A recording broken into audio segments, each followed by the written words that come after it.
Pangarap ni Casey ang makapagtapos ng pag-aaral. Ngunit dahil sa kahirapan ng buhay, ay napilitan siyang tumigil at tumulong na lamang sa mga magulang. Ngunit sa kasamaang palad ay nasunog ang palengke kung saan naroon ang kanilang pwesto.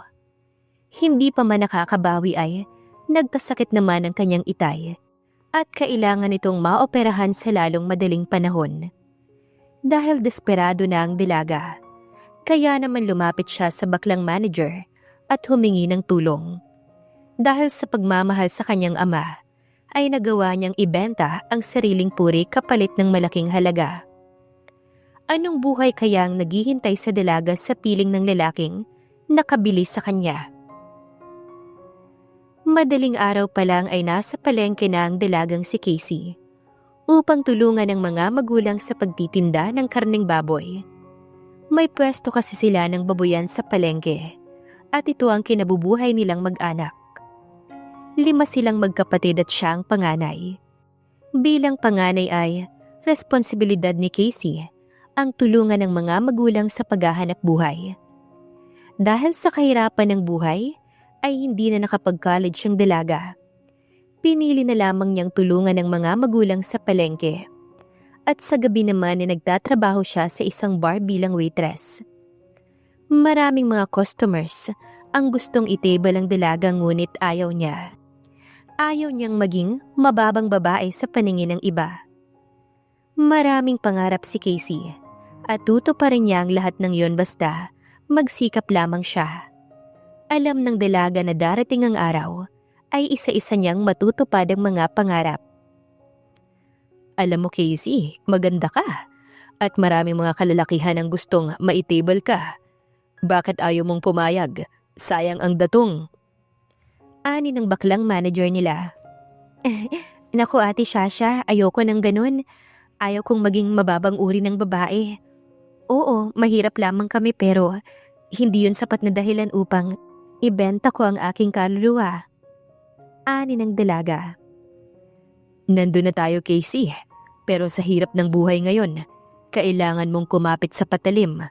Maganda ka at walang lalaki ang hindi magkakagusto sa'yo.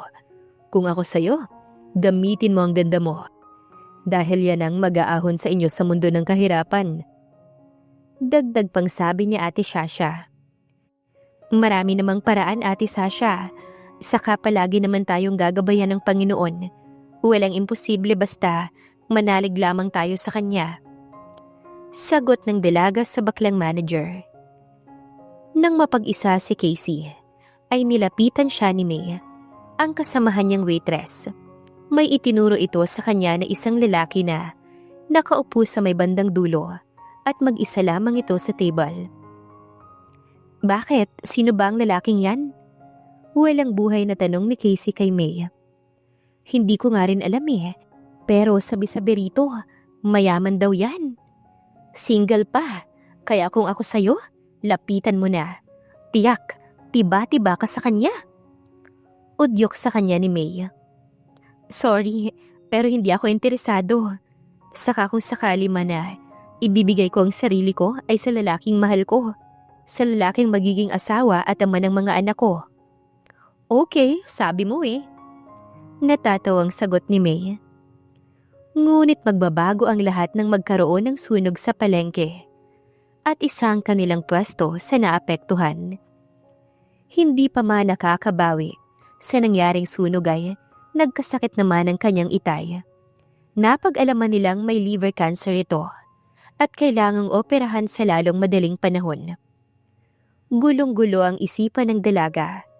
Hindi niya alam kung saan kukuha ng malaking pera pampaopera sa kanyang amang may sakit.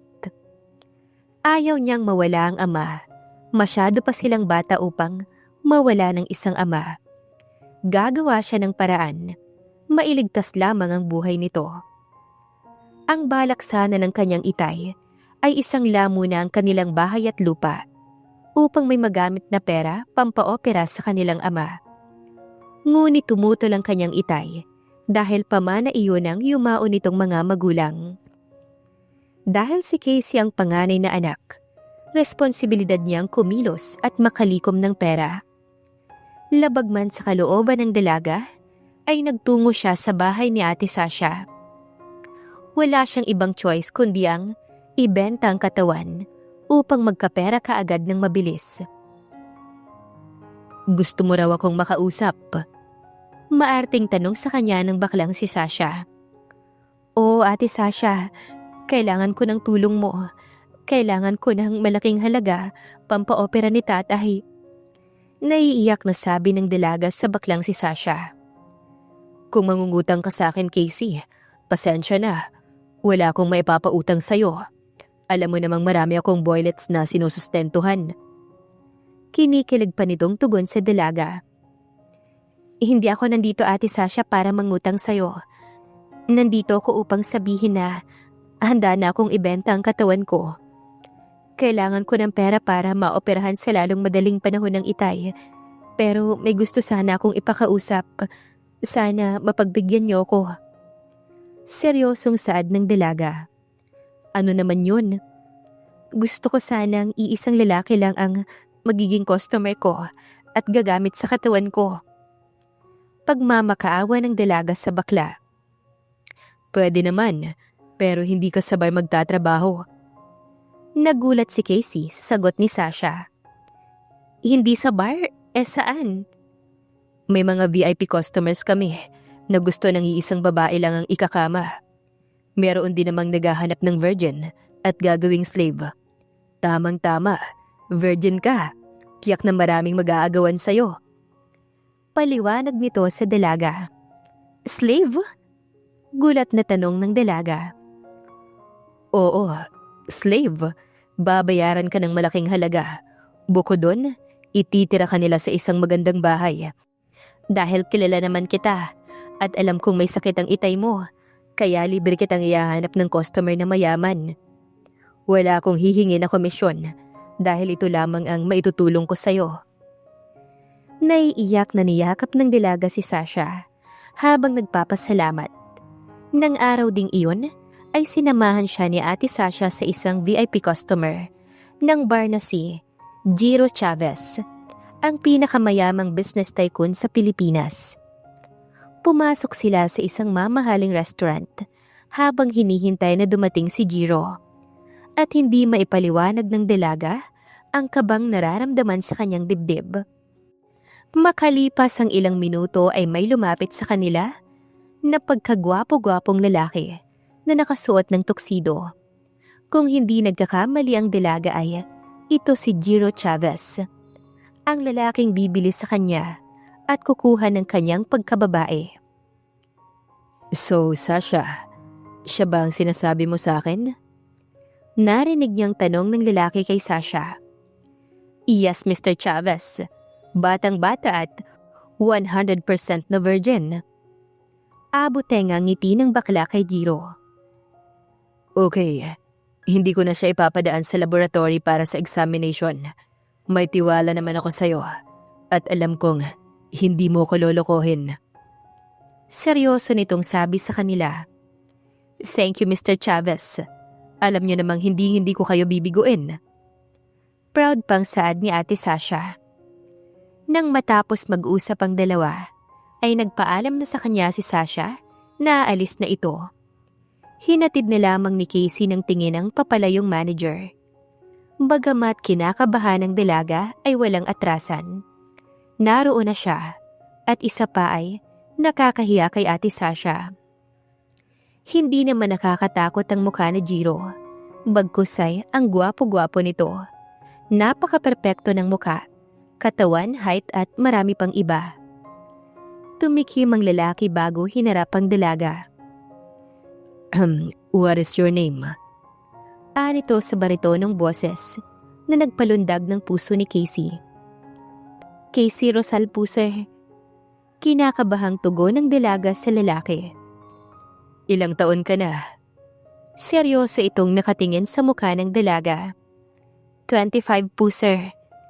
Tipid niyang sagot. Alam ba ng mga magulang mo ang papasukin mong trabaho? Seryosong tanong ni Jiro sa dalaga. Hindi po, sir. Pero gagawin ko to para madugtungan ng buhay ng mahal kong ama. Nakahanda akong magsakripisyo. Makasama lang namin siya ng matagal. Kung ganon, alam mo ba ang magiging trabaho mo sa akin? Opo, sir. Okay, mabuti yung malinaw para alam mo kung saan ka lulugar sa buhay ko. Magiging sex slave kita. Ibig sabihin, partner in bed, labasan ng init.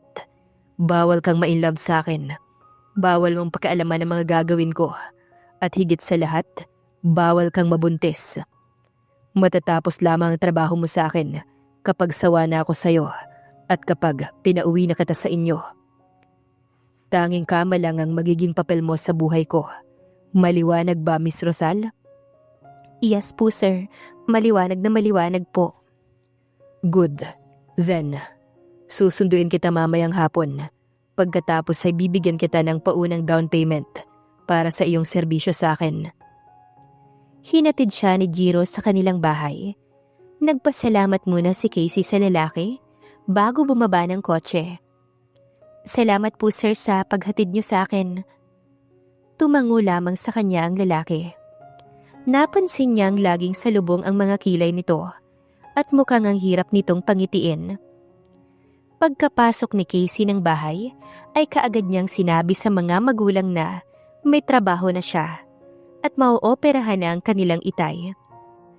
Nagtatakang tumingin sa kanyang mga magulang at ready na ang dalaga sa isasagot sa mga to. Alam ng dalaga na kasalanan sa Diyos ang magsinungaling, ngunit wala siyang magagawa kundi ang gawin ito. Hindi naman niya pwedeng sabihin na ibinenta niya ang sariling katawan para magkaroon ng malaking pera. Sinabi ni lamang ni Casey na magiging private assistant siya ng isang mayamang businessman at malaki ang pasweldo nito. Mabuti na lamang at naniwala ang kanyang mga magulang. Kahit papano ay nakahinga ng maluwagang dalaga. Nahirapan ng dalaga na magpaalam sa mga magulang. Ito kasi ang unang beses na malalayo siya sa pamilya. Ngunit para sa perang kikitain, ay kailangan niyang kayanin at tiisin ang lahat. Pagpatak ng 4:00 ng hapon, ay sinundo nga siya ni Jiro.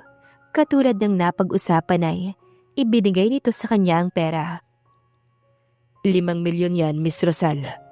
Makukuha mo sa akin ang kalahati sa susunod na buwan.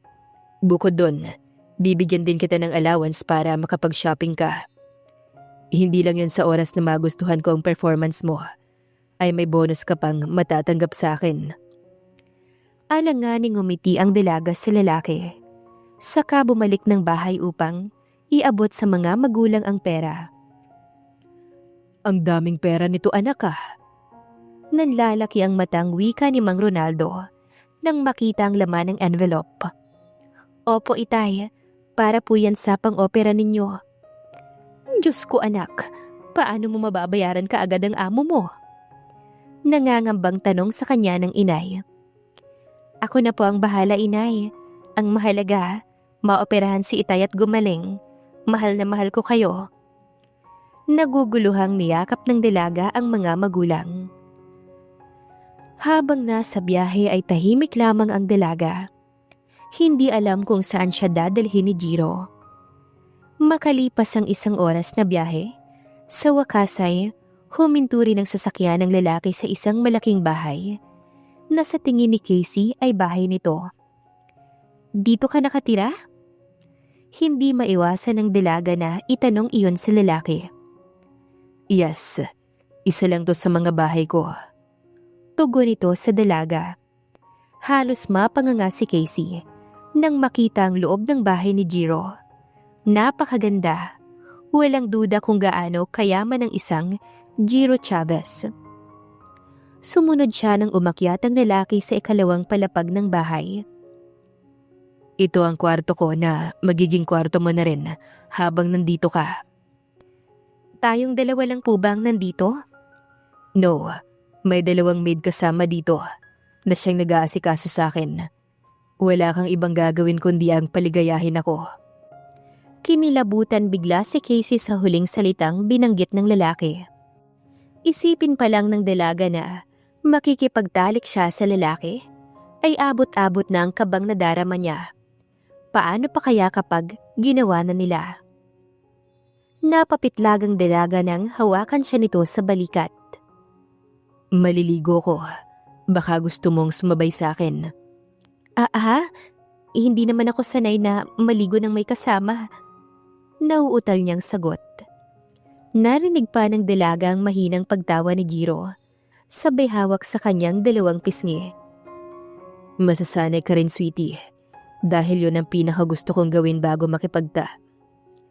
Napatikhim ang dalaga dahilan upang hindi matuloy ng binata ang naisabihin. Hindi mapakali si Casey. Habang hinihintay na, lumabas ng banyo si Jiro.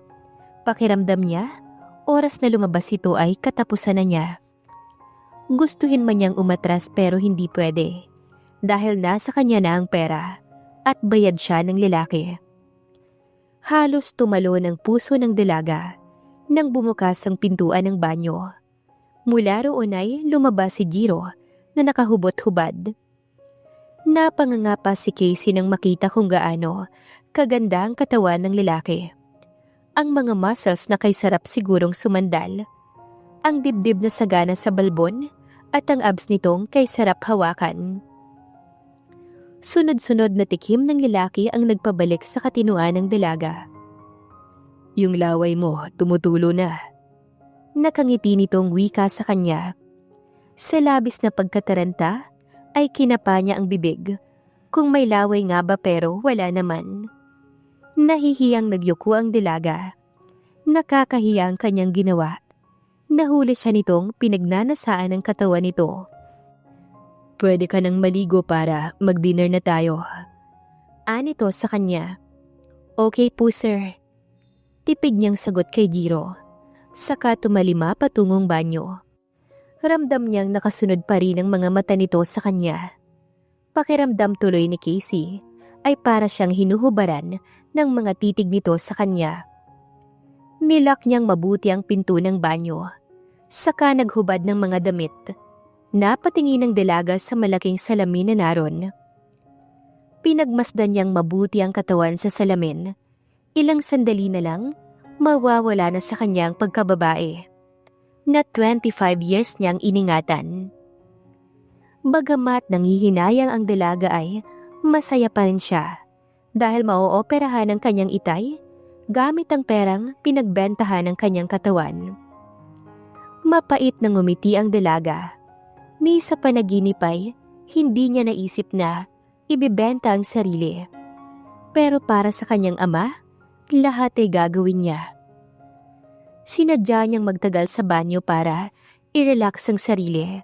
Nang sa ganon, maging handa na sa oras na ang kininsya ng lalaki. Pagkalabas ng dalaga ay nakabihis na si Jiro. Nakaupo ito sa kama. Talaga ba na matagal kang maligo o sinasadya mo lang para makaiwas sa akin? Kunot noong tanong nito sa dalaga. Pasensya na po sir kung natagalan ako sa banyo. Napasarap kasi ang pagligo ko eh. Hinging paumanhin ng dalaga kay Jiro. Okay, palalampasin ko ito Miss Rosal. But next time ay hindi na pwede ang ganito ha. Ang pinakaayaw ko sa lahat ay yung pinaghihintay ako ng matagal. Naiintindihan mo ba ako ha? Opo sir. Nahihintakot ang sagot ng dalaga. Good. Nagpatiuna nang bumaba ang lalaki habang nakasunod naman ang dalaga. Nang marating ang dining room, ay kaagad silang naupo at pinagsabihan ng mga katulong. Tahimik lamang silang kumakain. Tanging tunog ng mga kubyertos ang maririnig sa kanilang dalawa. Nang matapos kumain ay narinig niyang nagpatimpla ng tea si Jiro kay Manang Rosa at pinasusunod sa library. Naiwan ang dalaga ron na hindi alam ang gagawin. Sa halip na tumunganga ay siya nang nagligpit ng kanilang pinagkainan. Ngunit pinigilan siya ng dalawang katulong. Kami na po niyan ma'am. Okay lang po Manang Rosa. Wala naman akong gagawin eh. Hindi po pwede. Magagalit si Sir Jiro. Bakit naman po? Gusto ko lang naman kayong tulungan. Wala naman akong gagawin eh. Yun po kasi ang utos niya. Ang maganda niyong gawin ay sundan niyo sa library. Ha? Susundan ko siya ron? Turo ni Casey sa sarili. Opo ma'am, sige na po. Pagtataboy sa kanya ni Manang Rosa. Bagaman kinakabahan ay, sumunod na lamang ang dalaga kay Jiro sa library. Naabutan niya itong may binabasang libro. Nang makita siya ng lalaki ay, tinawag siya nito at pinalapit. Inutusan si Casey ng lalaki na maupo sa katabi nitong upuan. May boyfriend ka na ba? Nagulat pa ang dalaga sa tanong sa kanya ni Jiro. Wala po. Tipid niyang tugon. As in, wala pa since birth? Parang hindi ito naniniwala sa kanyang sinabi. Opo. Nakayukong sagot ng dalaga. Why? Halatang curious ito sa kanyang isasagot. Mahirap lang ang pamilya namin. Hindi ko priority ang pagbo-boyfriend kahit na maraming naliligaw sa akin. Oo, maraming naliligaw sa kanya nang nag-aaral pa siya. Maging ang ilan nilang kapitbahay ay nagtangkaring ligawan ng dalaga. Ngunit walang sinagot ni isa man ng dalaga. Unang-unay ayaw muna niyang mag-boyfriend. Sakit lamang ng ulo ang pakikipagrelasyon. Sa bagay, tama yan. Tignan mo ko, 36 na pero until now, single pa rin ako. Ayaw ko kasi ng commitment. Gusto ko yung ganito lang. Malaya kong gumalaw at gawin ang mga bagay na gusto kong gawin. Kaya ba bumibili kayo ng babae upang mapunan ang pangangailangan niyo bilang isang lalaki? Exactly. Pero lahat ng binibili ko na babae ay virgin at dumadaan muna sa examination bago ko iuwi dito sa bahay. Ikaw pala ang nag-iisang babaeng hindi dumaan sa examination dahil kilala ko si Sasha. May tiwala ko sa kanya.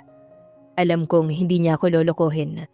Saka nakikita ko naman sa mga kilos mo na virgin ka pa. Napapitlag pa ang dalaga. Nanggagapi ni Jiro ang isang kamay niya at dalhin sa mga labi nito. Nakaramdam ng kakaibang pakiramdam ang dalaga nang sumayad ang mga labi ng lalaki sa kamay niya.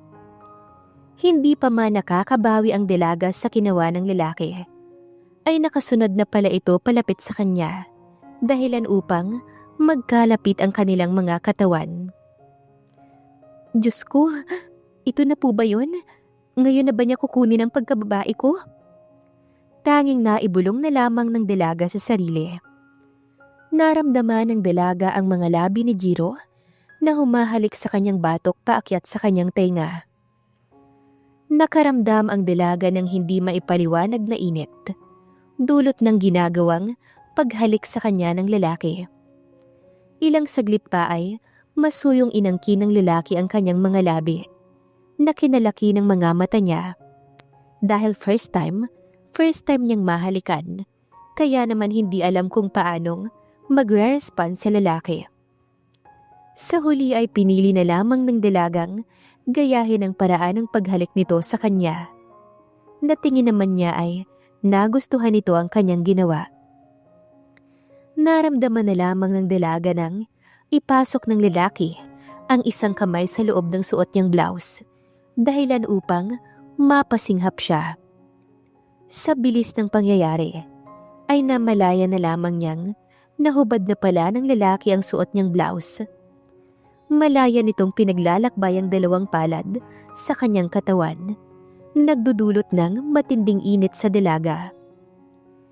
Hindi makapaniwala ang dalaga na ganun pala ang pakiramdam, kaya pala maraming mga babae ang maagang nagbo-boyfriend at binibigay ang sarili dahil ganun pala ang feeling. Ilang sandali pa ay tuluyan na ngang nahubad ni Jiro ang lahat ng kasuotan niya, maging ang kanyang underwear. Nakaramdam ng hiya ang dalaga nang pasadahan ni Jiro ang hubad niyang katawan. Nakita niya ang sunod-sunod na paglunok ni Jiro, maging ang matinding pagnanasa sa mga mata nito. Tumayo ito at hinubad ang lahat ng kasuotan niya. Napatakip pa ng mga mata ang dalaga nang tumambad sa kanyang harapan ang hubad nitong katawan. Lalo na nang mahagipang maselang parte ng katawan ng lalaki. Narinig pa ni Casey ang pagtawa ng lalaki. Hindi niya alam kung para saan ang tawang yun. Okay lang yan. Ganyan talaga ang reaksyon kapag first time makakita ng lalaking hubot-hubad. Kalaunan ay masasanay ka rin dahil palagi mo akong makikitang nakahubot-hubad. Muling inangkin ng lalaki ang kanyang mga labi. Ngunit sa pagkakataong yon, mas mapusok at mapaghanap na. Gustuhin man ng dalagang pigilan ito, ay hindi pwede dahil bayad na siya. Tatanggapin na lamang niya yon ang magiging kapalaran niya. Pikit matang pinaubaya niya ang sarili kay Jiro ng gabing iyon. Saksi ang mga librong naroon sa pagkabasag ng kanyang puri na 25 years niyang iniingatan. Halos mapasigaw ang dalaga sa sobrang sakit nang tuluyang mapag-isa ni Jiro ang kanilang mga katawan. Napaiyak na lamang si Casey. Hindi niya inaasahang ganoon pala kasakit sa unang pagkakataon. Pinaliguan siya nito ng maliliit na halik sa pisngi. Ilang sandali pa'y unti-unti nang nawawala ang sakit at napapalitan na ng hindi maipaliwanag na kaligayahan. Nang gabing iyon ay walang kapaguran siyang inangkin ni Jiro hanggang sa makatulog silang dalawa. Kinabukasan nagising si Casey na masakit ang buong katawan, dulot ng ilang beses na pag-angkin sa kanya ni Jiro. Nang lingunin niya si Jiro ay mahimbing pa rin itong natutulog. Palihim niyang pinagmasdan ng gwapong mukha nito. Naalala ni Casey ang namagitan sa kanilang dalawa nang nagdaang gabi. Maingat na bumangon ng kama si Casey upang hindi magising si Jiro. Gustong-gusto na niyang maligo. Pakiramdam kasi ng dalaga ay ang lagkit-lakit na ng buong katawan niya. "Saan ka pupunta?" Tanong ng lalaki sa paos na boses. "Maliligo lang po, sir." "Later ka na maligo, sabay na tayo." "Sorry sir, pero hindi ako sanay maligo nang may kasabay at lalaki pa." "It's okay. Masasanay ka rin, Casey." Narinig ni Casey na tinawag siya ni Jiro sa kanyang pangalan. Bagay na ibang dating sa pandinig niya. Iyong pakiramdam na parang hinihela siya. Naramdaman niyang naglilikot na naman ang isang kamay ni Jiro sa kanyang katawan na nagdulot ng init sa kanya. "Sir, pwede ba na mamaya na lang? Maliligo muna ako." Aniya sa lalaki. Nahihiya kasi ang dalaga dahil baka mamaya ay mabaho na siya. Sa gulat ng dalaga ay bumangon ng lalaki at basta na lamang siyang pinangko at naglakad patungong banyo. Pagkapasok ng banyo ay kaagad siya nitong itinapat sa shower. Ilang sandali pa ay naramdaman niya ang malamig na tubig na nanggagaling sa shower. Nanlalaki pa ang mga mata ni Casey nang makita ang ginagawa ni Jiro. Ako na po sir ang magpapaligo sa sarili ko." Nauutal niyang wika ngunit patuloy lamang ang lalaki sa pagsabon sa kanyang katawan. Nang matapos nitong sabunin ng katawan ay saka siya nito binanlawan. Bagaman nahihiya sa ginagawa ng lalaki, ay wala siyang lakas ng loob upang pigilan ito. Dahil pag-aari na siya ng lalaki, binili na siya nito. Kaya kailangan niyang gawin at sundin ang mga gusto nitong gawin sa katawan niya. Walang nagawa ang dalaga nang angkinin siya ng lalaki sa banyo ng 2 beses. Hindi pa nga nakabawi ang kanyang katawan sa ginawa nitong pag-angkin sa kanya kagabi. Katulad nga ng sinabi ni Jiro, ay partner in bed. Aangkinin siya nito kung kailan at kung saan ito gusto.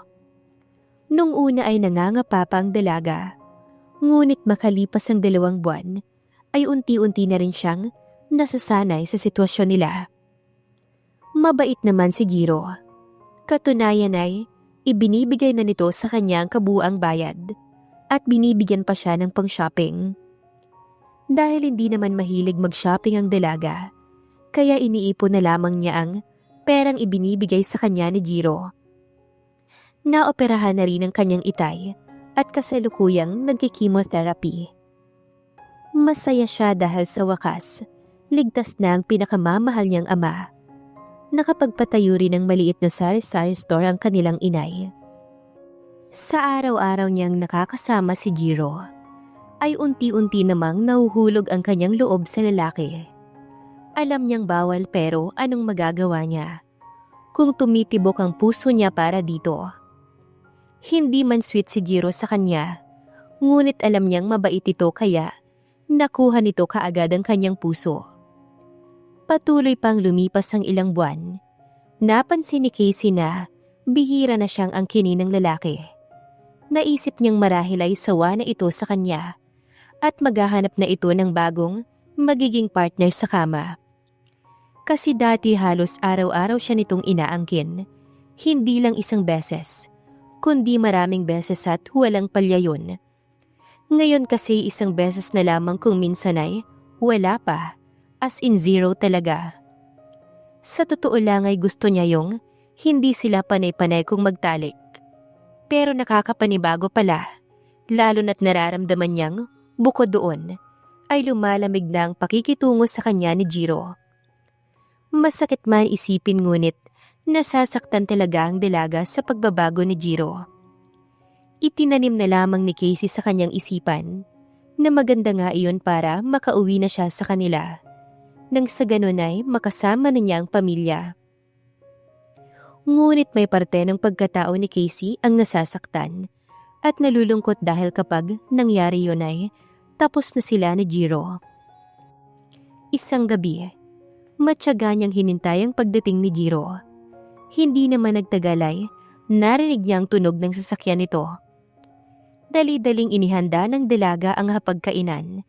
Para pagkatapos magbihis ni Jiro ay kakain na silang dalawa. Masayang sinalubong ng dalaga si Jiro at hinalikan sa pisngi. Nakahanda na ang bihisan mo, pagkatapos ay bumaba ka kaagad para makakain na tayo. Kumain na ako. Walang buhay nitong tugon sa kanya. Namalaya na lamang ng dalaga na wala na ito sa kanyang harapan. Malungkot niyang iniligpit ang mga pagkain at inilagay sa ref.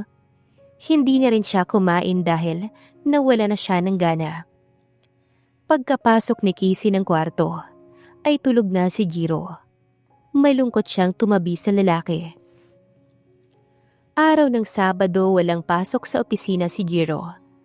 Akala ni Casey ay hindi ito aalis, pero mali siya. Dahil pagkagising niya ay wala na ang lalaki sa kanyang tabi. Dahil nababagot sa bahay ni Jiro, naisipan niyang dalawin ng mga magulang niya at kapatid. Ilang buwan na rin ang nakalipas nang huli siyang dumalaw sa mga to. Bago pumunta ng bahay ay dumaan muna ang dalaga sa mall para bilihan ng pasalubong ang mga magulang maging ang mga kapatid. Pagkatapos mamili ng mga pasalubong, ay dumaan din siya sa restaurant para mag-take out ng pagkain ng sa ganun ay makakain ng masasarap ang kanyang pamilya. Ngunit habang hinihintay ang order, ay nakita niya si Jiro na pumasok sa katapat na restaurant at may kasamang magandang babae. Nakaramdam ng kirot ang dalaga. Hindi niya alam kung para saan ang kirot na yon. Nakita niyang umupo ang mga ito at tinawag ni Jiro ang waiter para umorder ng pagkain. Hindi pala kaya ng dalaga na panoorin si Jiro habang kumakain kasama ng ibang babae. Nang dumating ang order niyang pagkain ay nagmamadaling nilisan ng dalaga ang lugar na yon. Habang sakay ng taxi patungo sa kanila, ay hindi maiwasan ng dalagang malungkot. Ramdam niyang malapit na at tapos na sa kanya si Jiro. Dahil sa nakitang tagpo kanina sa restaurant, ay napatunayan ni Casey sa kanyang sarili na mahal na niya si Jiro. Alam niyang bawal ngunit wala siyang magagawa pa dahil napamahal na ito sa kanya. Masayang-masaya ang mga magulang ni Casey nang dumating siya, lalo na nang makita ng mga kapatid ang mga pasalubong niya. Sinadya ni Casey na gabi na umuwi ng bahay ni Jiro. Wala naman kasi siyang gagawin doon, kundi ang tumunganga maghapon. Pagkapasok sa gate ay napansin niyang naroon na ang kotseng madalas gamitin ni Jiro. Nang ibig sabihin ay nakauwi na ito. Excited na pumasok ang dalaga sa bahay ni Jiro para makita ang lalaking, ngunit naabutan niya itong sa sala nakaupo, katabi ang babaeng kasama kanina sa restaurant. Nagdesisyon na lamang siyang lagpasan ng mga ito, ngunit nakita siya ni Jiro. "San ka galing? Gabi na." "Galing ako sa amin. Dinalaw ko sila inay. Pasensya na kung ginabi ako. Napasarap ang kwentuhan namin kaya hindi ko na malaya ng oras." "Next time, magte-text ka sa akin kung gagabihin ka ng uwi para alam ko." "Okay po sir, sorry." Hinging paumanhin ng dalaga sa lalaki. Nagpaalam si Casey kay Jiro na paakyat na ng kanilang kwarto. Tanging tango lamang ang sinagot nito sa kanya. Pagdating sa kwarto ay hindi na mapigilan ni Casey ang umiyak sa labis na sakit na nadarama ng mga sandaling yon. Nakatulugan na lamang ni Casey ang pag-iyak. Nagising siyang kumakalam ang kanyang sikmura. Tumayo ang dalaga at nagpa siyang bumaba. Gusto niyang kumain ng pancake ng 10 oras ng gabi. Habang naglalakad patungong hagdan, ay napadaan siya sa isang kwarto na bukas ang pintuan at maliwanag. Ang alam niya ay walang gumagamit sa kwartong yon. Kuyuyos siyang lumapit sa pinto at sinilip ang loob. Napatakip ng bibigang dalaga nang makita si Jiro na nakikipagtalik sa babae. Walang suot na mga saplot ang dalawa habang pinapaligaya ang isa't isa. Hindi kinaya ng dalaga ang tagpong nasaksihan. Patakbo siyang bumalik sa kanyang kwarto at doon ay umiyak ng umiyak. Magdamag siyang hindi nakatulog. Tanging pag-iyak lamang ang kanyang ginawa. Hinintay niyang pumasok ng kwarto si Jiro, ngunit hindi ito pumasok. Mapait na napangiti ang dalaga. Baka paalisin na siya ni Jiro dahil iniuwi na nito ang bagong partner sa kama. Dahil magdamag siyang umiyak ng umiyak, kaya naman inaasahan na niyang mugto ang kanyang mga mata. Nagpahatid na lamang ng pagkain sa kwarto ang dalaga. Ayaw niyang bumaba dahil baka makita ni Jiro na namumugto ang kanyang mga mata at baka kung ano pang isipin nito. Isa pa'y ayaw niyang makasabay sa pagkain ng dalawa. Masasaktan lamang siya. Nang matapos kumain ay nahiga ulit ang dalaga. Wala siyang tulog ng nagdaang gabi, kaya naman hindi niya namalaya na nakatulog na pala siya. Napabalikwas pa si Casey nang maramdamang nasusuka. Dali-dali siyang bumangon at patakbong nagtungo ng banyo. Halos isuka niyang lahat ang kinain niya kanina. Pagbalik ng kama ay nahiga ulit siya. Tinignan niya ang orasan. Pasado 11:00 na pala ng umaga. Habang nakahiga ay naramdaman niyang bumukas ang pinto. Alam niyang si Jiro yon, kaya hindi na siya nag-abala pang lingunin ito. Ilang sandali pa'y naramdaman niya ang paglubog ng kama. Tanda na naupo ito sa kabilang side ng kama. "Bakit hindi ka bumaba kanina para mag-breakfast?" "Pasensya na sir, medyo masama lang ang pakiramdam ko." Na totoo naman, masakit ang kanyang puso dulot ng nasaksihan kagabi sa pagitan ni Jiro at ng babae. "Uminom ka ng gamot para gumaling ka kaagad. Kapag hindi pa rin ay magpa-check up ka na." "Okay lang ako. Mawawala rin to mamaya siguro. Itutulog ko na lang to." Gustong-gusto na niyang tanungin si Jiro kung nasaan ang babae. Kung ito na ba ang ipinalit sa kanya. Kung kailan siya nito pauuwiin. Ngunit hindi naman niya magawa dahil baka magalit ito sa kanya. Pinili na lamang niyang manahimik at hintayin ang araw kung kailan ito sasabihin na pwede na siyang umalis dito. Samantala ng mga sumunod na araw ay naging abala si Jiro sa opisina. Kaya maaga pa ay umalis na siya ng bahay at palaging late na kung umuwi. Halos hindi na nga sila nagkakausap ni Casey. Aalis siyang tulog pa ito at pag-uwi niya naman ay pagod na pagod, kaya hindi na niya ito maharap. Ilang buwan na rin ang nakakalipas simula nang gawin niyang slave si Casey. Maraming mga babae ang nagdaan sa kanya at lahat ng mga ito ay halos 3 to 4 months lamang ang itinatagal. Madali kasi siyang magsawa sa babae, kaya gusto niya kapag sawa na siya, ay bibili ulit siya ng bago. Ngunit itong si Casey ay lagpas ng 6 na buwan sa kanya. Himala na hindi siya nagsasawa sa dalaga. Sa halip ay parang kabaliktaran pa ang nangyayari sa kanya. Dahil habang tumatagal na nakakasama niya si Casey, ay mas lalong nahihibang siya sa babae. Maghapon siya sa opisina at maghapon din itong tumatakbo sa kanyang isipan. Yung pakiramdam na excited palagi siyang umuwi dahil makikita niya ang dalaga. Upang maiwasan at mabaling sa ibang kanyang atensyon, ay pinili na lamang niyang dumistansya sa dalaga. Maging ang angkin nito ay hindi na niya ginagawa. Bukod doon ay bumili rin siya ng isa pang babae, nang sa ganun ay mapabilis na mabaling sa ibang kanyang atensyon. Ngunit bigo si Jiro.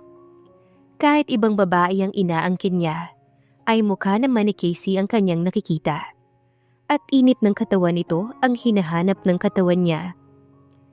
Isang gabi ay hindi na talaga niya napigilan ang sariling angkinin ng dalaga. Pagkapasok ng kwarto, ay nakita niyang mahimbing nang natutulog si Casey. Sumampa ng kama ang binata at tumabi kay Casey.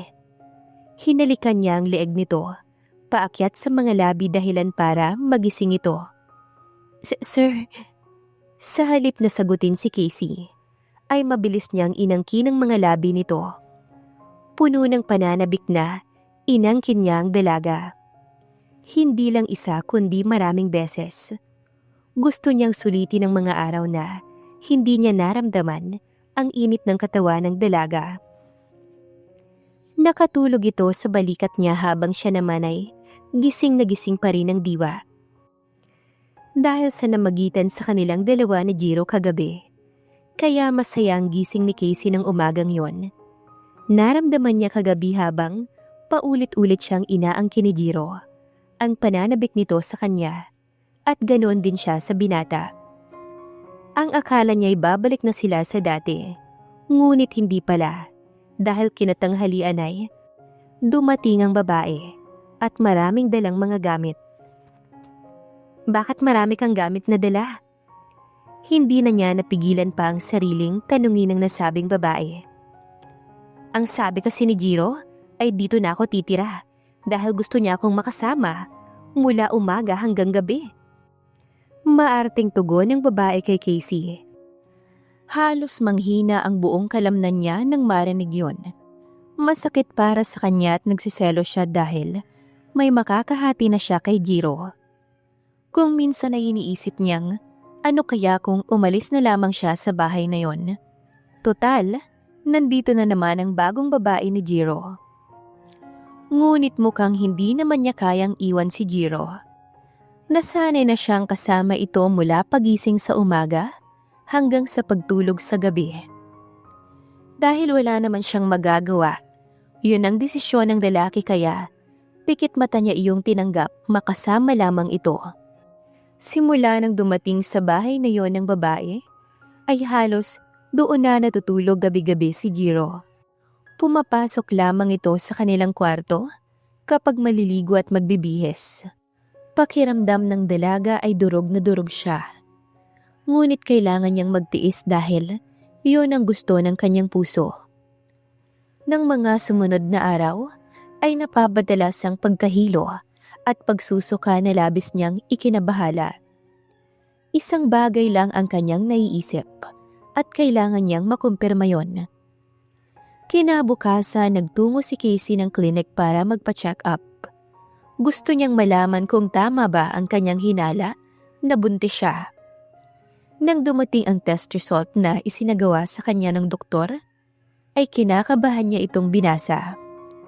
Nanlalaki ang mga mata ng dalaga ng mabasang positive na ang ibig sabihin ay buntis siya. Wala sa loob na nahimas niyang manipis na tiyan. Hindi niya inaasahang mabubuntis siya. Ganong palagi naman niyang iniinuman ng pills ang binibigay sa kanya ni Jiro. Kinakabahan siya sa magiging reaksyon nito kapag nalaman na buntis siya at magkakaanak na silang dalawa. Isa pa naman yon sa mga ayaw ni Jiro dahil ayaw nito ng commitment. Ayaw naman ng dalagang ipalaglagang bata dahil anak niya ito. Hindi niya alam kung paano sasabihin kay Jiro ang tungkol sa kanyang pagbubuntis. Gulong-gulo ang isipan ni Casey. Hindi niya alam ang gagawin. Hindi naman pwedeng itago niya ito kay Jiro. Anytime ay malalaman nito ang totoo tungkol sa kanyang kalagayan. Kailangan niyang makaisip ng paraan habang hindi pa halata ang kanyang tiyan. Isang araw nang nakakalipas simula nang malaman niyang buntis siya. Ngunit hanggang ngayon ay wala pa rin siyang lakas ng loob na kausapin si Jiro at sabihin ang kanyang kalagayan. Natatakot ang dalaga sa magiging reaksyon nito at yun ang hindi niya kakayanin. Simula rin ang lumipat sa bahay na yon si Kara, ay doon na lamang nauubos ang oras ni Jiro. Ni hindi na siya nito napapansin, bagay na namimiss niya sa binata. Pakiramdam ni Casey ay hindi na siya nag-i-exist sa bahay na yon. May pagkakataon na iniiyak na lamang niya ang sakit na nadarama. Nang sa ganun kahit papano ay makahinga siya ng maluwag. Araw ng linggo na hindi na talaga nakatiis si Casey. Kailangan na niyang masabi sa lalaki ang tungkol sa pagbubuntis bago pa tuluyang lumaki ang kanyang tiyan. Sir, pwede ko po ba kayong makausap kahit sandali? Sure, maupo ka. Nito sabay turo sa upuang katabi. May importante sana akong sasabihin sa inyo at sana huwag kayong magagalit sa akin. Depende. Tell me, ano bang sasabihin mo sa akin? At gaano ba ito kaimportante? Kinakabahang tumingin si Casey kay Jiro, saka humugot ng malalim na buntong hininga. Galing kasi ako ng klinik nung nakaraang araw.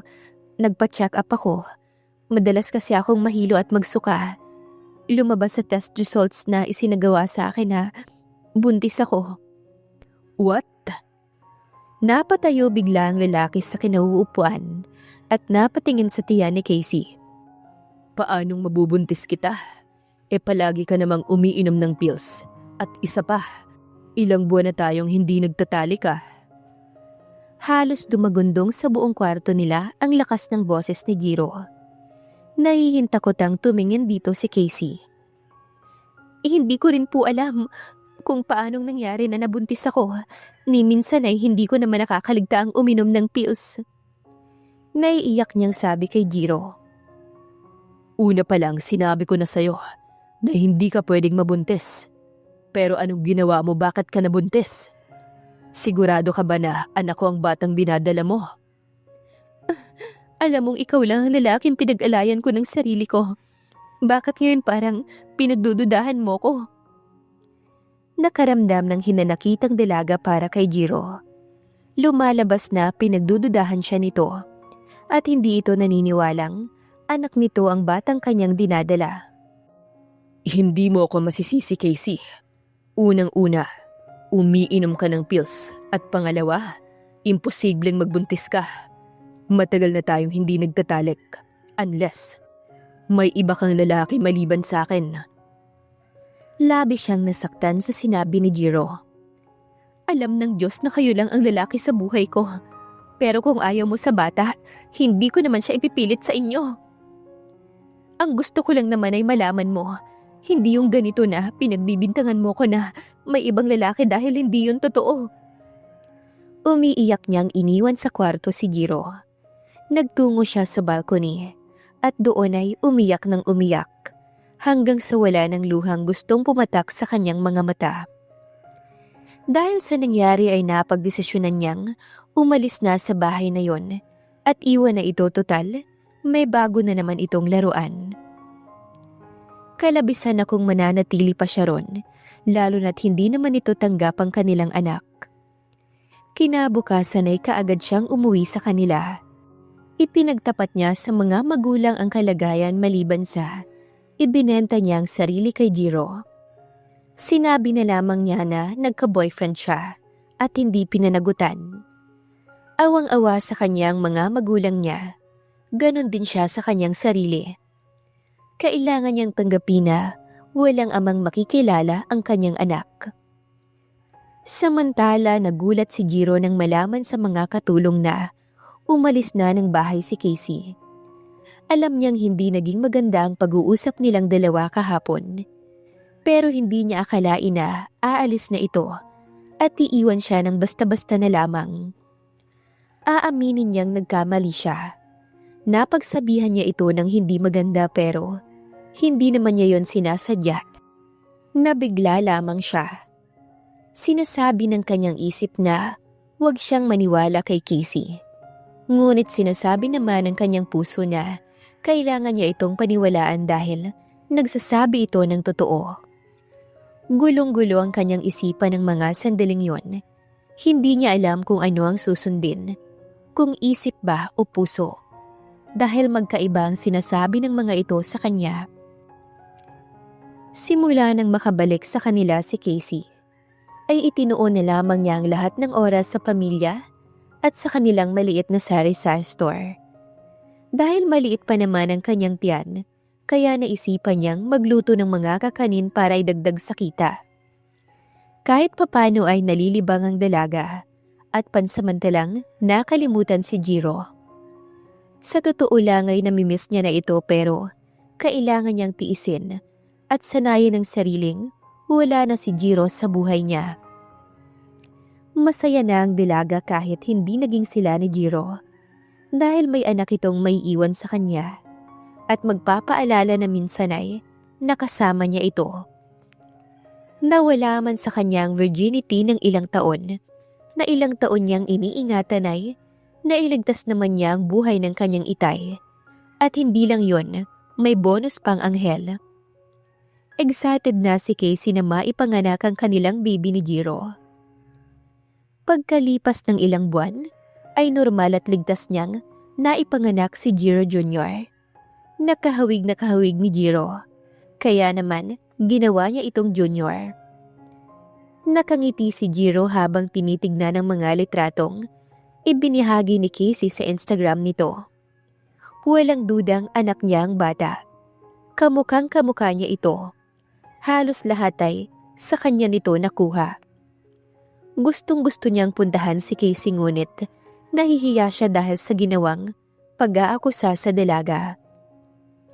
Naisip niya nga hanap na lamang siya ng tamang pagkakataon para makausap si Casey at makita ang kanilang anak. 3 months later.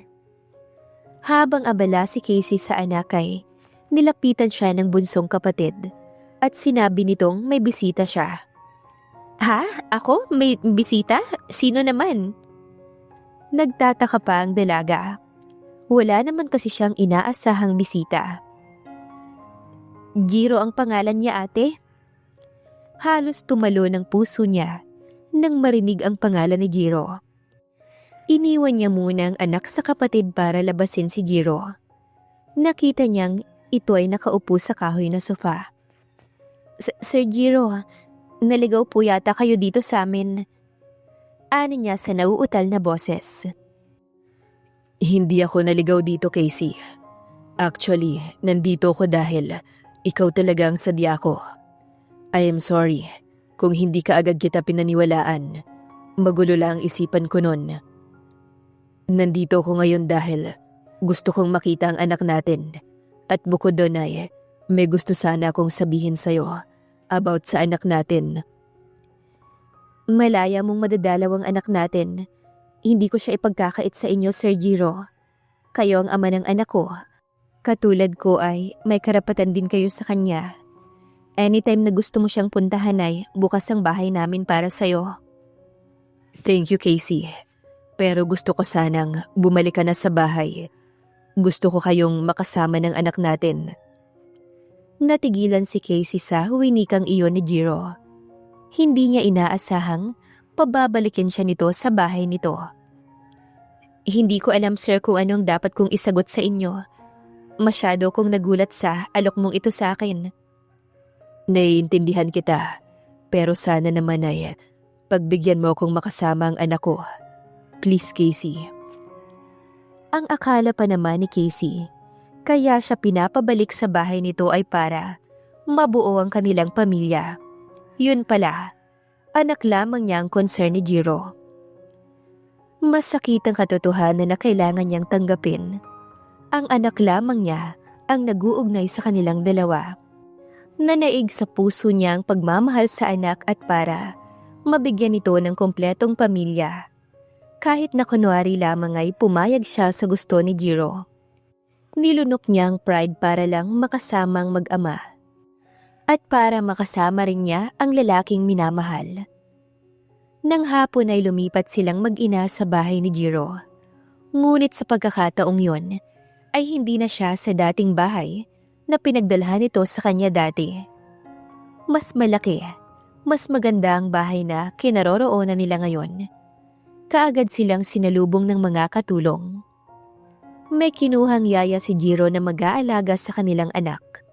Sa totoo lang ay, hindi niya kailangan ng yaya para sa anak niya dahil siya mismong mag-aalaga rito. Ngunit nahiya naman siyang sabihin dahil naroon na ang kinuha nitong yaya. Napawaw pa si Casey kung gaano kaganda ang nursery room ng anak niya. Sa tingin niya ay pinaghandaang mabuti iyon ni Jiro. Saan pala ang magiging kwarto ko dito, sir? Sa kwarto ko. Sa kwarto mo? Ibig sabihin, magtatabi tayo sa iisang kama? Nanlalaki ang mga matang tumingin kay Jiro na prenteng nakaupo sa upuan. Yes, my dear. Bakit? Ayaw mo ba?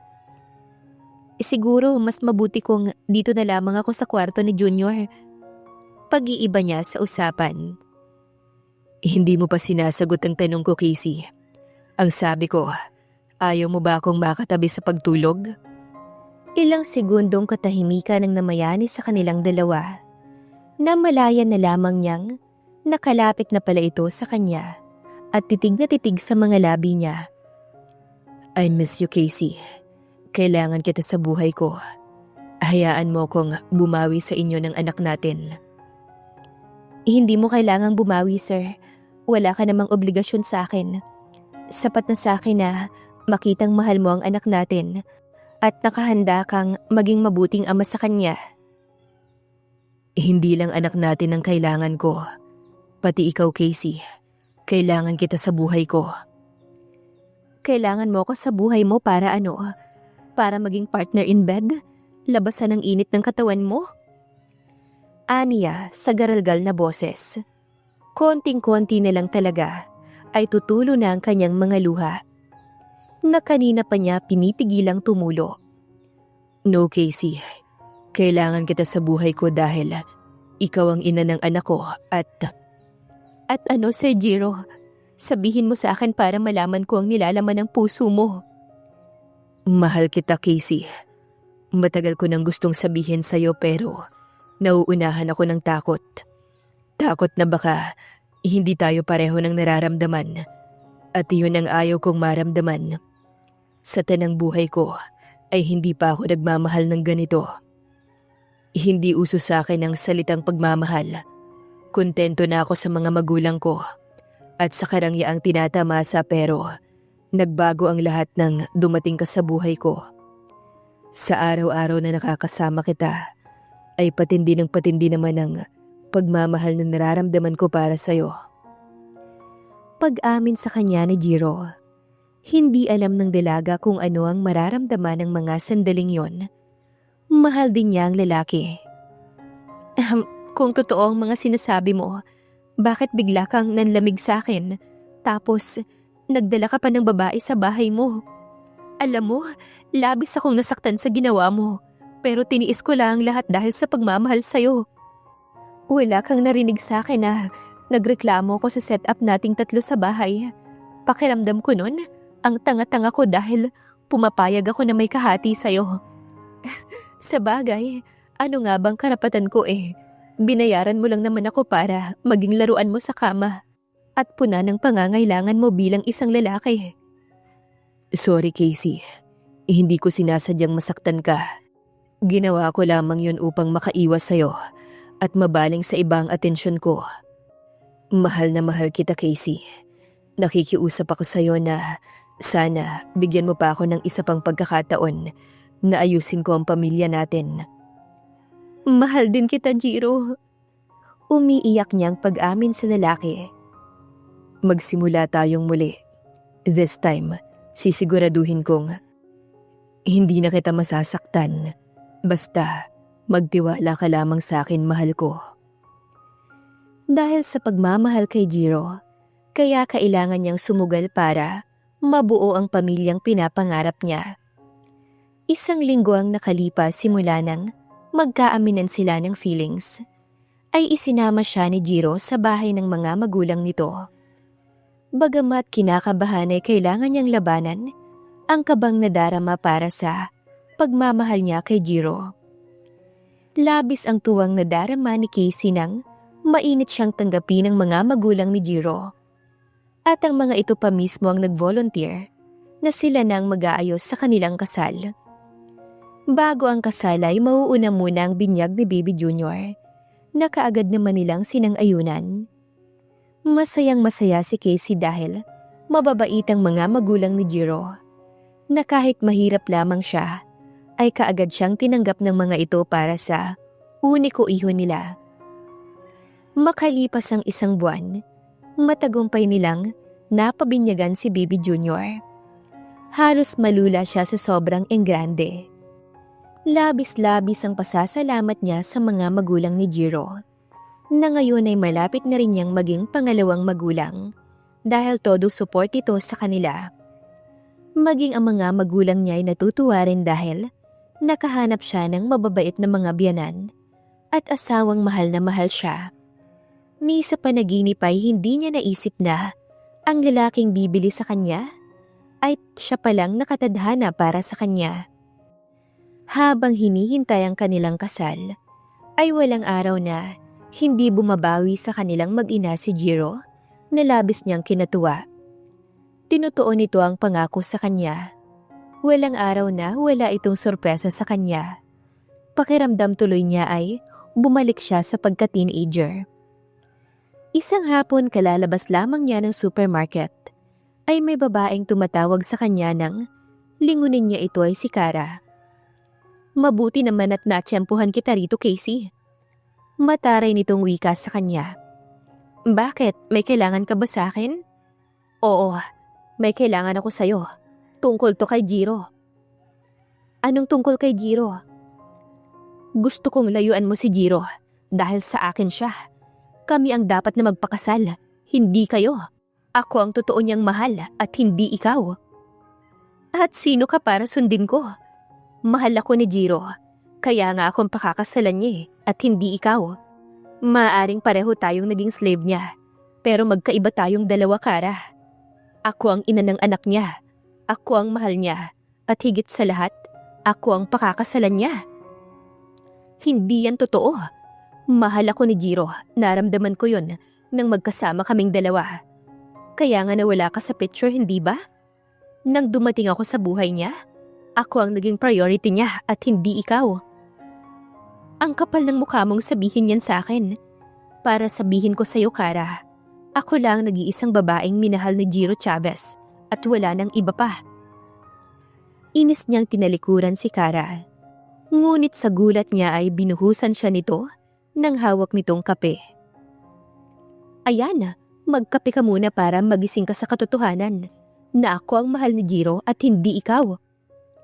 Sa inis ng dalaga kay Kara, ay ibinato niya rito ang hawak na paper bag, dahilan upang mapaaray ito. Walang hiya kang babae ka! Bigla na lamang hinila ni Kara ang mahaba niyang buhok, at pagkatapos ay kaliwat kanan siya nitong pinagsasampal sa magkabilang pisngi. Akin si Jiro, aagawin ko siya sa'yo, Casey. Kami ang nababagay sa isa't isa, at hindi kayo. Hindi papayag si Casey na matalo lamang ng katulad ni Kara. Ubod ng lakas niya itong itinulak dahilan upang Mapaupo ito sa semento. Hindi pa siya nakontento. Sinugod niya ito at pinagsasampal hanggang sa mapagod siya. Ito ang tatandaan mo, Kara. Walang makakasira sa amin ni Jiro. Totoo kaming nagmamahalan at ikaw umayos ka. Dahil hindi lang to ang aabutin mo sa akin. Banta niya sa babae. Bago tuluyang iwan si Kara, ay ibinuhos niya rito ang biniling alkohol para matanggal ang pangangati ng katawan nito. Samantala ay napansin naman ni Jiro na mainit ang ulo ni Casey pagkarating galing sa supermarket. At hindi lang yun, magulo pa ang buhok nito. Anong nangyari sa'yo? Bakit ganyan ang itsura mo? Galing ako sa away. Inis nitong sagot sa kanya. Ha? Away? Sino naman ang nakaaway mo ha, Casey? Sino pa? Edo yung isa mong slave na patay sa'yo. Ikaw kasi, nandito naman ako, naghahanap ka pa ng iba. Tignan mo tuloy ang nangyari ngayon. Mahal ka ni Kara at umasa siyang magiging kayo. Napakakasalan mo siya. Sorry na, Casey. Hayaan mo. Kakausapin ko bukas si Kara. Ipaiintindi ko sa kanya na ikaw ang mahal ko. Kaya ikaw ang pinili ko. Dapat lang, Jiro. Dahil ayoko na kung kailan kasal na natin ay may manggugulo at sisigaw ng itigil ang kasal. Gusto kong ayusin mo to habang maaga pa. Dahil ako ang pinag-iinitan ni Kara. Promise, bukas na bukas ay aayusin ko to. Huwag ka nang magalit sa akin. Hindi naman ako nagagalit sa'yo, Jiro eh. Naiinis lang ako dahil ang daming babaeng nagkakagusto sa'yo. Gusto kong wala akong kaagaw. Gusto ko, sa amin ka lang ni Junior. Ayokong may mga babaeng umaaligid-aligid sa'yo. Hindi mo kailangang matakot o mangamba, Casey. Wala kang magiging kahati sa puso ko. Dahil sa inyo lamang ako ng buong buo. Dapat lang. Dahil kakalbuhin ko talaga ang mga babaeng magtatangkang agawin ka sa akin. Natatawang niyakap niya si Casey. Umuuso kasi ang ilong nito sa sobrang galit kay Kara. Hindi naman niya kasalanan kung maraming babae ang nahuhumaling sa kanya. Bumitaw siya sa pagkakayakap kay Casey. Hinawakan niya ang isang kamay nito at dinala sa kanyang dibdib. Sayong-sayo lang ako, Casey. Wala kang magiging kahati sa akin. Smile ka na dyan, okay? Siguraduhin mo lang, Jiro. Ayokong masaktan ng dahil lamang sa'yo. Promise na promise. Wala talaga. Cross my heart. Naniniwala naman ako eh. Kaya sana, huwag mong sisirain ang tiwalang ibinibigay ko sa'yo. Kinabukasan, pinuntahan ni Jiro ang apartment na tinutuluyan ni Kara upang kausapin ito ng masinsinan at ipaintindi sa babae na si Casey ang mahal niya. Nakangiti siya nitong pinapasok at pinaupo sa upuan. Mabuti naman, Jiro, dinalaw mo ako rito. Alam mo ba na miss na kita? Hindi ako nandito, Kara, para dalawin ka. Nandito ako para kausapin ka tungkol kay Casey. So, nagsumbong na pala sa'yo ang babaeng yon? Si Casey ang pinili ko. Mahal ko siya. At may anak kami kaya sana maintindihan mo yon, Kara. Maganda ka. Marami pang mga lalaki ang magkakagusto sa'yo. At hindi ka mahirap mahalin. Kung hindi ako mahirap mahalin, bakit hindi mo ako magawang mahalin? Dahil si Casey na ang nagmamayari ng puso ko, Kara. At siya lamang ang isinisigaw nito. Pero mahal kita, Jiro. Gagawin ko ang lahat para mahalin mo rin ako, katulad ng pagmamahal mo kay Casey.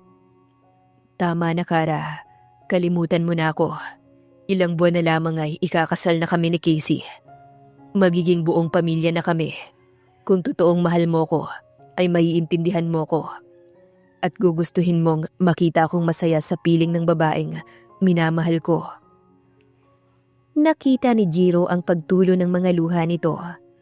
Nakaramdam siya ng awa para kay Kara. Hindi niya ginustong mahalin siya nito. Kaya nga kaagad niyang sinasabi na bawal siyang mahalin. Pero bakit minamahal pa rin siya ng mga babaeng dumadaan sa kanya? Please, Kara, kalimutan mo na ako. Hayaan mo kong maging masaya sa babaeng pinili ko. Sorry, Jiro, kung nagiging desperada na ako. Sadyang mahal lang talaga kita, kaya ko to ginagawa. Tama ka, kung totoong mahal kita, ay nakahanda akong magparaya. Makita lamang kitang masaya. Hahayaan na kita kay Casey, kasi kayo naman talaga ang totoong nagmamahalan. Sabit lamang ako sa love story niyong dalawa. Hangad ko ang kaligayahan niyo, Jiro. Sana magmahalan kayo hanggang sa pagtanda ninyong dalawa. Umiiyak nitong wika sa kanya. Thank you, Kara. Sana balang araw ay mahanap mo rin ang lalaking para sa'yo. Yung lalaking kayang suklian ang pagmamahal mo ng mas higit pa. Sana nga, Jiro. Ayokong tumandang dalaga. Pasipol-sipol nang pumasok si Jiro bitbit ang 1 dosenang mga bulaklak para kay Casey. Masaya lang ang lalaki dahil sa wakas ay wala nang magiging problema. Okay na sila ni Kara. Nakangiti siyang sinalubong ni Casey, sabay halik sa mga labi niya. Inabot nito ang 2 mga bulaklak na kinalawak ng ngiti ng maganda niyang asawa. Salamat dito sa mga bulaklak, pero teka, bakit ang saya-saya mo ata? Kasi may pasipol-sipol ka pang nalalaman? Masaya lang ako, Casey, dahil maayos na ang lahat. Tanggap na ni Kara na ikaw ang pinili ko at ikaw ang mahal ko. Talaga, Jiro? Yup, at gusto niyang pumunta rito para personal na mag-sorry sa'yo. Alam mo, mabait naman niyang si Kara. Siguro kaya naging palaban dahil ayaw niyang masaktan. Baka nga, Jiro. Parang ako. Magiging tigre talaga ako kapag may umagaw sa'yo mula sa anak natin. Relax ka lang. Hindi mo kailangang maging tigre. Dahil katulad ng sinabi ko sa'yo, wala kang magiging kahati sa akin. Dahil sayo lamang ako. Ngayon, bukas at magpakailanman. Kinikilig na hinalikan siya sa mga labi ni Jiro. Ang corny kasi ng bawat banat nito sa kanya. Isang araw ay naging bisita niya si Kara. Katulad nga ng sinabi sa kanya ni Jiro, ay formal itong humingi ng sorry sa kanya. Sorry about what happened. I know na mali ako, Casey. Hindi kita dapat inaway, pero nagawa ko lamang yun dahil sa pagmamahal ko kay Jiro. Alam ko naman yun, Kara, at naiintindihan kita. Sorry rin kung naparami ang mga sampal ko sa'yo. Wala yun, deserve ko naman yun eh. Saka ako naman ang unang nang away sa'yo. Sorry talaga, Casey. Promise, hindi na yun mauulit dahil aalis na ako. Aalis ka? Saan ka pupunta? Pupunta na ako ng New York. Inalo kasi ako ng magandang trabaho ng kaibigan ko. Baka ito na ang chance para yumaman ako. Kahit papano ay gumaan ang pakiramdam ni Casey dahil nagkaayos na silang dalawa ni Kara at lalayo na ito sa kanila ni Jiro. Habang hinihintay nila ang araw ng kanilang kasal, ay naisipan muna nilang mag-travel sa mga bansang gustong-gusto niyang puntahan. Ang akala niya noon, hanggang pangarap na lamang niya ang makasakay ng eroplano. Ngunit nagkatotoo yun ng dahil kay Jiro. Ilan sa mga bansa na kanilang pinuntahan ay ang Amerika, Japan, New York, Australia, Thailand at Korea. Pagkatapos ng kanilang kasalay, magta-travel ulit sila sa mga bansa na hindi pa nila napupuntahan, hanggang sa maubos nila ang lahat ng mga bansa. Walang padsidla ng sayang naramdaman ni Casey. Napakaswerte niya kay Jiro. Kahit hindi niya hilingin ay talagang ibinibigay nito sa kanya, maging masaya lamang siya. Bago tuluyang bumalik ng Pilipinas, ay nag-advance honeymoon na sila sa isang sikat na hotel sa Korea. Buong pagmamahal na nagpaubaya siya kay Jiro. Aaminin niyang sobra niyang namiss ang pag-iisa ng kanilang mga katawan. Nang makabalik ng Pilipinas ay masaya silang sinalubong ng kani-kanilang mga magulang na may ngiti sa mga labi. Matapos ang mahabang paghihintay, sa wakas ay dumating na din ang araw ng pinakahihintay na makasal sa isa't isa. Walang pagsidla ng kasiyahang nadarama ni Casey. Sa wakas, kasal na siya sa lalaking pinakamamahal niya. Ni sa panaginip ay hindi niya naisip na makakapag-asawa siya ng sobrang yaman at higit sa lahat ay sobrang mapagmahal na asawa. Mahal na mahal kita, Casey Rosal. Unang pagkakita pa lang natin ay kaagad mong nabihag ang puso kong to. Hindi mo yun naramdaman. Magaling kasi akong magtago at magsikreto ng feelings ko. Sinusubukan kong pigilan ang sarili ko na mahalin ka dahil hindi pwede. Ngunit masama palang kalaban ng puso. Dahil ang puso ang siyang masusunod kung sino ang dapat mahalin at kung sino ang hindi dapat mahalin. Pangako ko sa'yo na walang araw na hindi kita mamahalin dahil pinanganak ako rito sa mundo para mahalin at alagaan ka. Napaiyak na lamang si Casey sa mga katagang sinabi sa kanya ni Jiro. Mas mahal kita, Jiro Chavez. Dahil sa'yo, kasama ko pa rin hanggang ngayon ang itay ko. Dahil sa'yo kaya hanggang ngayon ay buo pa rin kaming pamilya. Ikaw ang hulog ng langit sa akin, Jiro. Mahal na mahal kita. Pagsisilbahan kita hanggang sa ako'y nabubuhay dito sa mundong ibabaw. Palakpakan at hiyawan ang kanilang maririnig sa mga bisitang naroon, kabilang na ang kanilang mga magulang.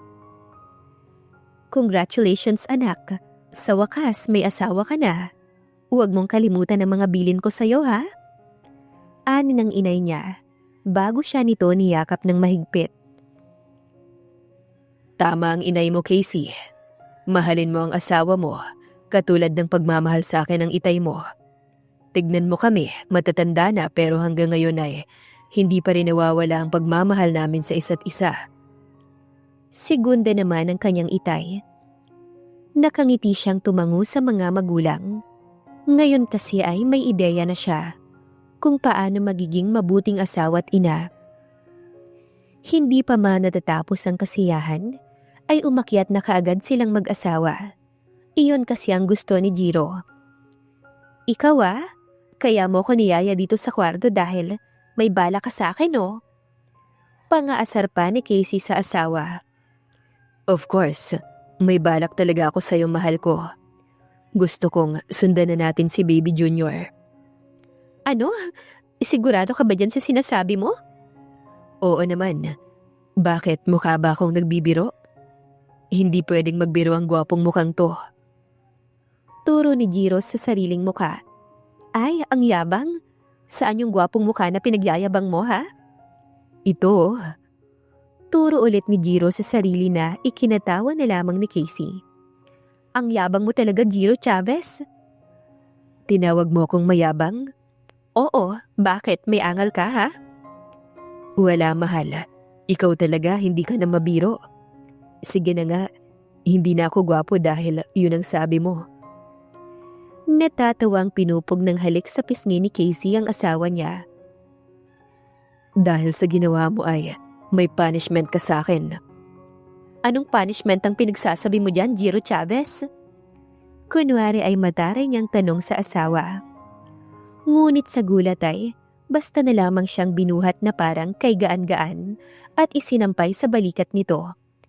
Hoy, teka, saan mo ko dadalhin, Jiro? Sa lugar kung saan tayong dalawa lamang ang naroon. Anito sabay tawa ng mahina. Nahampas na lamang niya sa balikat ang asawa. Nang marating nila ang library, ay saka lamang siya ibinaba ni Jiro. Naalala pa niya ng unang pasok niya roon at kung paano siya unang inangkin ng asawa. Napangiti na lamang siya habang nakakagat labi. Hulaan ko, mahal. May naaalala ka rito, no? Nakangising tumingin sa kanya si Jiro. Sabay akbay sa kanya. Paano ko naman makakalimutan ang lugar na to? Dito mo kinuha ang virginity ko? Nakasimangot niyang tugon sa asawa.